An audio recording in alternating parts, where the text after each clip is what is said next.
Welcome to the Parsha Perspective. Each week, we will delve deep in a weekly Torah portion to find a practical and insightful way to enhance your daily life.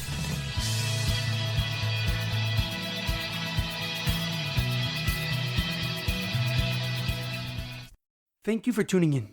My name is Rabbi Shalom Yamini, and each week we will look into the weekly Torah portion to find practical and insightful ways to enhance your daily life. This week's Parsha Perspective is in honor of our homeland, Eretz Yisroel. May Kadosh Baruch Hu, may God continue to protect our brave soldiers, and may God return all the hostages from Gaza immediately.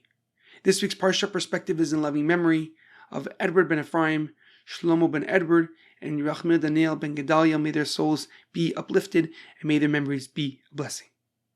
This week is a double Torah portion, Parshas Acharei Mos and Kedoshim, Holiness through Habit. Our Parshas begin following the death of Aaron's two sons, Nadav and Avihu. In the aftermath of their death, Hashem commands Aaron and his remaining sons never to enter the Kodesh HaKadoshim, the Holies of Holies, at will, warning that they do so, they can result in the same fate. And only Aaron may enter the Kodesh HaKadoshim, the Holies of Holies, on the holiest day of the year, Yom Kippur. The Torah then details the sacred Yom Kippur service performed by the high priests, by the Kohen Gadol. And this includes bringing the Keteris offering, the incense offering, into the Kodesh HaKadoshim and casting lots to determine the fate of two goats, one designated for God and the other sent to Azazel. Parshas Kedoshim begins with a very powerful commandment. Kedoshim tiyu ki kadosh ani Hashem lekechem. You shall be holy, for I, the Lord your God, am holy. And this call to holiness is followed by a sweeping set of mitzvahs that shape the communal and personal life of the Jewish people. Amongst them are the mitzvah of charity, of tzedakah, of the keeping of Shabbos, more relationships and honesty in business, honoring one's parents and protecting Jewish life and in life in general. And these mitzvahs are not just rules, they are the foundation of a life infused with holiness and with purpose. Our Parsha includes one of the most well-known commandments, V'ahavta l'reacha kamecha, you shall love your fellow as yourself, which according to the great and holy Rabbi Akiva was described as a cardinal principle of the Torah. However, a question comes to mind. Towards the end of the fifth Aliyah, the Torah gives us several commandments: the keeping of the Shabbos, showing reverence and respect for the Beis Mikdash, and the prohibition against seeking answers through forbidden means, through magic. But earlier in the same parak, we're already told to keep the Shabbos. Ish imay va'aviv tirou ve'ez shabsasai tishmeru ani Hashem lekechem. You shall fear your mother and your father. You shall keep my Shabbos. You shall guard my Shabbos, and I am the Lord your God.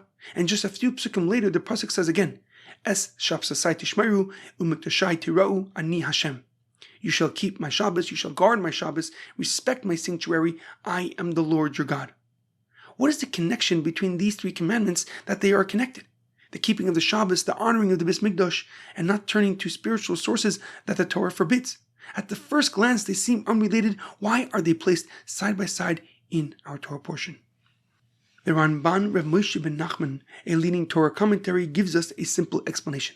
And he writes that the mitzvah of Shabbos is repeated because it's not just one mitzvah among the many. It stands out as the anchor of Yiddishkeit, as the anchor of Judaism itself. Just as idolatry denies God's presence, violating the Shabbos denies that God created the world. And it's not just about resting, it's living in a declaration of our faith in His holiness, in His oneness. The Ramban explains that Shabbos is what holds the entire relationship between the Jewish people and God. And without it, something essential is missing. Shabbos is the weekly reminder that this world was created with a purpose and that God is still present within it. Shabbos must be chosen, not assumed. It must be remembered, not forgotten, not taken for granted. The Torah places it at the center because without it, the entire structure of spiritual life loses its grounding. And it is through Shabbos that we reconnect with God, we connect with our Creator, we align our purpose and remind ourselves that the world is not ours to control, but for God to sanctify us in it. And when we guard the mitzvah of Shabbos, we are not simply observing a mitzvah, we are preserving the foundation of our connection. Shabbos is the wellspring from which the rest of the Torah can grow because its root has taken hold in truth. And that is God, and therefore everything can grow. However, the Ohr HaChaim, Rav Chaim ben Attar, a Moroccan commentary and Kabbalist, gives us a deeper and more profound explanation. And while other commentaries may see and may view this repetition of Shabbos as a reminder of creation, the Ohr HaChaim views this question and answer through a Kabbalistic lens. And he connects this repetition to the psukim that came right before it. Laws that speak to the dignity, to the moral restraint that human beings must show, and to the subtle and often unseen impact that accompanies the more visible influences that parents have on their children. The Ohr HaChaim explains that Shabbos is not just a boundary, it's not just a limitation in time, it is the safeguard of our soul, the safeguard of our neshama. It is a commitment not just about what we do or what we avoid, it's about the atmosphere we create, about the presence we bring into our home and the sense of holiness that comes through our consistency of our action. And these things may not be spoken out loud and demonstrated to the world, but they are absorbed, shaping how the next generation understands what matters and forming the framework through which our values are passed on. The Parsha is called Kedoshim. You shall be holy, because holiness is not abstract, it's not an emotion, it is expressed through how we live in places that no one sees, shaped by choices that we make when no one's watching, and the words we speak when no one's listening. The true holiness does not need to be loud or dramatic, it is consistent, it is sincere and maintained in the way we carry ourselves each and every day. Throughout the Parsha, the Torah repeats the word Ani Hashem, Ani Havaya, I am the Lord. And this is 16 times, weaving it through mitzvahs that are both personal and spiritual. And this repetition is not for emphasis alone, but anchors every mitzvah in our relationship with God. Behind every act of compassion, behind every act of restraint, stands the reminder that we live for a higher purpose.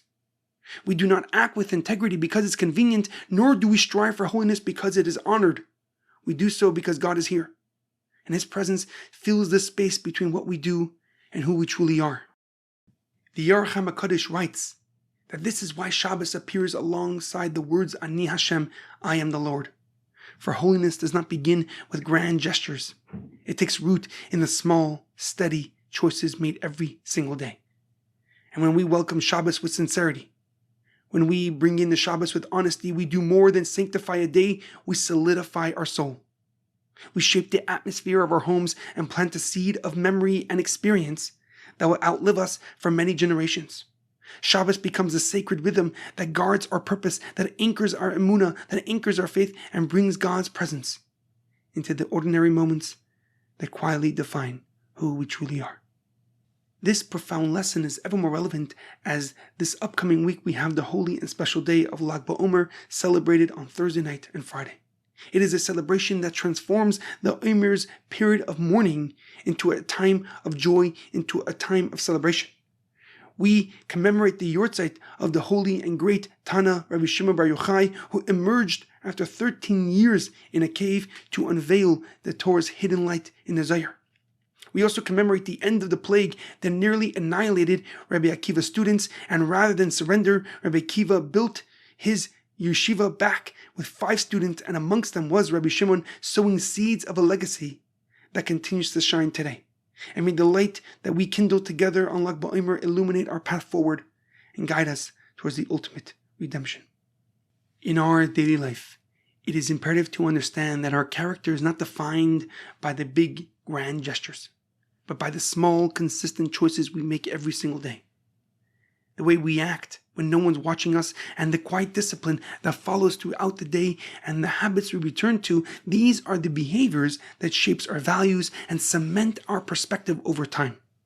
We do not need dramatic moments to build a meaningful life. What makes the difference is repetition. The subtle actions, done with intention, form the structure that holds everything else in place. When the structure is solid, it becomes a foundation for clarity, resilience, and achievement far beyond what we thought possible. There is a profound quote from Rabbi Lord Jonathan Sacks of blessed memory. Character is made in the small moments of our daily choices. Have a great weekend and good Shabbos.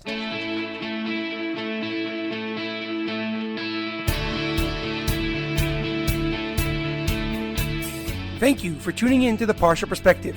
Check out our website, theparshaperspective.com. Send thoughts and comments to theparshaperspective@gmail.com Till next time, thanks for listening.